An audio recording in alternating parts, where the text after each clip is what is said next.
Ok, bonjour à tous. Voici la journée que l'Éternel a faite pour toi et moi. Elle est pour toi et moi vraiment un sujet de joie et d'allégresse. Ok, je viens encore ce matin rendre grâce à notre Dieu pour les merveilles qu'il fait clairement dans nos vies. Et je crois que tu te portes bien. Bien-aimé, ce matin, j'ai à cœur de te partager quelque chose de très simple que j'ai fini par réaliser dans la vie. Et je remercie vraiment notre Dieu qui fait des merveilles. Dieu nous aime vraiment. Parce que chaque jour, quand je réalise ce qu'il nous dit, Dieu nous parle. Je dis à quelqu'un que Dieu parle. Les hommes, tout le monde te parle, tout le monde nous parle, mais laisse-moi te dire que Dieu parle aussi. Et lorsque tu arrives à saisir ce que Dieu dit, bien-aimé, tu ne peux pas être la même personne. Ça, c'est clair. Celui qui s'apprête à écouter la voix de Dieu doit s'attendre à être différent. Et ça, c'est clair.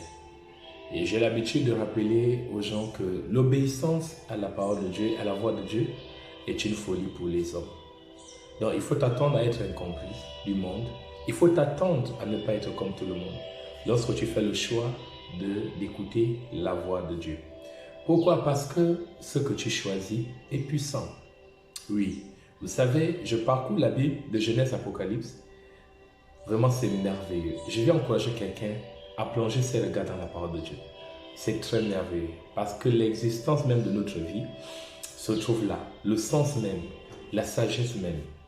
Oui, ce que tu choisis est puissant. Chaque jour dans le monde du ministère, je reçois les gens tous les jours. Pourtant, je peux écouter et j'entends. Vous savez combien de fois les hommes de Dieu écoutent les personnes? Alors, nous avons le choix, soit de tout ce que nous entendons des âmes, des personnes que nous aimons. Nous avons le choix, soit ces choses-là peuvent nous influencer nous-mêmes, soit négativement ou positivement. Mais le problème, c'est que les hommes de Dieu jusqu'à maintenant se battent pour rester dans les mêmes dispositions. Parce qu'en même temps, il faut écouter Dieu. Il y a des combats de gauche à droite, il y a les oppressions. D'accord? Il y a vraiment les oppressions, les obsessions, tout cela, mais tu dois écouter la voix de Dieu. Bien-aimé, oui, ce que tu choisis est puissant sur ta vie. Ça, c'est clair. Tu dois le savoir. Ce que tu choisis est puissant. Oui, tu peux choisir de détester une personne. Ce n'est pas la personne que tu détestes qui vivra cette puissance, mais c'est toi qui fais le choix de détester la personne, que cela sera puissant sur ta vie. Ça, c'est clair. Tu peux faire le choix de rester à la maison sans prier, mais ton choix sera forcément puissant sur ta vie. Tu peux faire le choix de te lever ce matin et aller chercher du travail, mais cela sera puissant également sur ta vie. Parce que tu le veux ou pas, tu n'es pas marionnette. Dieu ne t'a pas créé marionnette. Dieu t'a donné une volonté, une pensée. Ce qui veut dire que tu as la capacité de choisir. Et ça, c'est très important. Tu peux choisir de vivre comme tu veux. Mais laisse-moi te dire que choisir comme tu veux sera toujours puissant. Parce que ton choix, il ne faut pas l'attribuer à quelqu'un. Personne ne sera responsable de tes choix. Pourquoi? Parce que la qualité de ta vie déterminera la qualité de tes choix. Et pour cela, il faut apprendre à assumer. Généralement, l'être humain a du mal à assumer ses choix. Et qu'on cherche toujours un coupable de gauche à droite. Non. Pourquoi chercher un coupable? Du moment où tu as fait ton choix. D'accord? Tu as fait le choix de ne pas être avec Dieu tout au long de ta jeunesse. Maintenant, dans la vieillesse, tu viens demander à Dieu des choses que tu aurais pu réellement organiser dans ta vie lorsque tu étais jeune. Et quand tu deviens vieux et âgé, tu cherches maintenant les coupables, les sorciers, les grands-parents. Non, bien-aimé, ça ne se passe pas ainsi. Le problème, c'est que quand tu regardes la Bible, voilà cet homme à la piscine de Bethsaïda.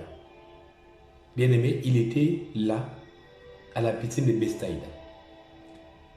Quand vous remarquez le temps d'années qu'il est resté au bord de la piscine, mais le problème, c'est que ce monsieur, il savait, et c'est même lui qui donne l'information à Jésus lorsque Jésus lui pose la question, que qu'est-ce que toi tu fais là, au bord de cette piscine?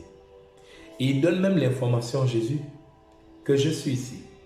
Quand un ange descend, il fait mouvoir de l'eau, les gens sautent avant moi, parce qu'il est resté à regarder son handicap. Il présente son handicap à Jésus. Il est resté là tant d'années. Mais il savait que quand l'ange descend, il devait sauter. Mais il a fait le choix de rester là en s'appuyant sur son handicap. Je ne sais pas que c'est quoi ton handicap. C'est quoi ton handicap? Si tu fais le choix de t'appuyer sur ton handicap, bien-aimé, tu ne pourras pas sortir de là. Mais pourtant, Jésus ne l'a pas imposé les mains. Jésus lui a dit, lève-toi. À partir de là, il avait le choix soit de ne pas se lever. Vous pouvez imaginer combien de personnes lui ont demandé de se lever avant que Jésus n'arrive. Mais le jour où il décide finalement d'écouter, il a fait le choix de se lever. Et à partir de là, quelque chose a changé dans sa vie. Oui, bien-aimé, je peux vous citer plusieurs exemples dans la Bible. Le général Naaman, il avait le choix de se jeter dans l'eau selon les instructions du prophète Élisée. Et d'ailleurs, lorsqu'il a fait le choix de ne pas se jeter, mais il a fallu que son travailleur lui rappelle que maître, s'il t'avait demandé quelque chose de très compliqué, l'aurais-tu fait? Et à partir de là, il avait le choix de ne pas écouter son travailleur. C'est pour vous dire que tu as le choix d'être humble. Parce que l'humilité précède la gloire. Mais là, lorsque tu fais l'orgueil, tu vas traîner longtemps avec ta difficulté. Tu vas traîner longtemps dans ton handicap. Pleinement, tout simplement parce que tu as fait le choix réellement de rester dans cet état. Aujourd'hui, tu fais le choix de détester soit des hommes de Dieu. Tu fais le choix de ne pas prier. Mais bien aimé, tout cela est puissant que sur ta vie. Jésus n'a jamais compliqué. C'est quelqu'un de très doux et de très simple. Il n'a jamais imposé. Il nous a toujours présenté un choix. Il dit, voici la vie et la mort. Il dit, mais je te conseille de choisir la vie afin que tu vives longtemps. Alors, bien aimé, le mot vivre longtemps, c'est quelque chose de très important. Écoutez, regardez un peu Ève. Ève avait le choix devant le fruit. Bien aimé, moi j'ai réalisé une chose. Avant de choisir, ce qui dérange beaucoup plus les gens aujourd'hui dans les choix, c'est parce qu'ils ont oublié un principe élémentaire. La connaissance avant le choix. Parce qu'on choisit ce qu'on connaît. On ne peut pas choisir ce qu'on ne connaît pas. Voici Jésus et Barnabas. Ils étaient tous debout. Alors Pilate était très simple.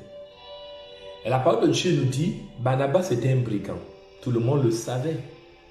Il savait pourquoi Barnabas était en prison. Mais sauf qu'à cette période, quelqu'un devait sortir et l'autre rentre. Et ça, c'est quelque chose que j'ai l'habitude de dire aux gens. Quelqu'un doit sortir et l'autre rentre. Écoute, même lorsque Dieu doit te bénir, quelqu'un doit sortir et toi, tu dois rentrer dans la bénédiction. Parce que rien n'est vide. Et ça, il faut le comprendre. Ne nous amusons pas avec notre Dieu.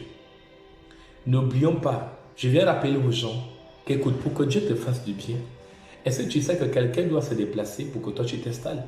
Le travail que tu veux, est-ce que tu sais que quelqu'un doit être viré pour que toi tu l'occupes? C'est pour ça. Le mariage que tu veux, est-ce que tu sais qu'il y a une femme qui doit être virée pour que toi tu rentres? Écoute, est-ce que tu sais qu'il y a un homme qui doit sortir de la vie d'une femme pour que toi tu rentres? Donc il faut arrêter à un moment donné de nous amuser. Soyons conscients de ce que nous faisons. Considérons réellement ce que Dieu nous donne. Dieu a le choix de nous faire du bien ou pas. Il a le choix de nous bénir. Mais si Jésus a fait le choix de venir sur la croix et venir tout simplement à un moment donné payer le prix de racheter, laisse-moi te dire une chose, que bien aimé, tout vient par la connaissance. Fais les choix selon la connaissance. Tu connais, nous tous nous connaissons.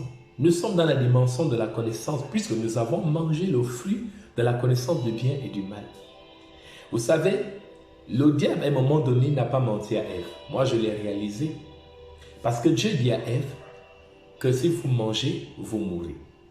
Et le diable, Dieu a parlé en parabole. Et le diable, lui, il enlève la parabole de Dieu. Il remet réellement la vérité de Dieu. Il donne à Ève la vérité. Il a juste changé. C'est un jeu de mots. Mais le problème, c'est qu'avec Ève, Ève ne connaissait pas ce mot. Ève connaissait seulement que si tu manges, tu meurs. Mais Ève ne connaissait pas, Ève n'avait pas l'information que si vous mangez, vos yeux vont s'ouvrir. Le seul manchon qu'il y a eu à l'intérieur, c'est tout simplement le fait que le diable a poussé Ève à prendre possession de ce que Dieu lui a préparé dans son propre temps. Vous savez, le diable, la seule chose qu'il fait, il sait qu'il n'a rien à nous donner. La seule chose qu'il fait, il vous pousse à rentrer, à posséder les choses de Dieu dans un contre-temps. Je dis bien le contre-temps, le temps cosmique. Parce que ça, c'est quelque chose qui est très important. C'est le contre-temps qui dérange les chrétiens. C'est le contre-temps qui nous dérange. Parce que nous cherchons à posséder les choses dans notre temps, pas dans le temps de Dieu. Et ce que tu obtiens dans ton propre temps va être une souffrance pour toi. C'est ça l'activité du malin. Il vous pousse à rentrer dans les mariages, pas dans les temps fixés de Dieu, mais dans son temps. Bien aimé, et lorsque le temps de Dieu arrive dans ton mariage, c'est là où tu te rends compte à un moment donné que tout d'un coup, au départ, ton mariage avait des soucis. Mais là, tout d'un coup, ton mariage devient un bonheur. Mais oui, non, parce que tu es rentré dans le temps de Dieu. Il y a des choses comme ça. Tant que tu n'es pas dans le temps de Dieu, ce que tu possèdes sera une souffrance pour toi. Sera une difficulté, sera une souffrance. C'est la même chose avec les ministères. Beaucoup de serviteurs de Dieu ne sont pas dans le temps de Dieu. C'est pour ça que leurs ministères ont des problèmes. C'est pour ça qu'ils souffrent. C'est pour ça qu'ils se lamentent même. Ils rencontrent des difficultés. Parce que lorsque tu es dans le temps de Dieu, peu importe les épreuves, peu importe les attaques, peu importe les coups, ton ministère tiendra debout. Serviteur de Dieu, tu vas tenir. Alors, mais lorsque tu vois quelqu'un en train de se chercher encore, assis-toi. Est-ce que tu es dans le temps de Dieu? Est-ce que tu as le temps cosmique de Dieu par rapport à ce que tu as? Bien aimé, et ça c'est très important. Donc, vraiment, ce que tu choisis est puissant. Je ne sais pas comment tu vas faire. Quand tu choisis de rester à la maison au lieu d'être à l'église, qui sera puissant? C'est ton choix.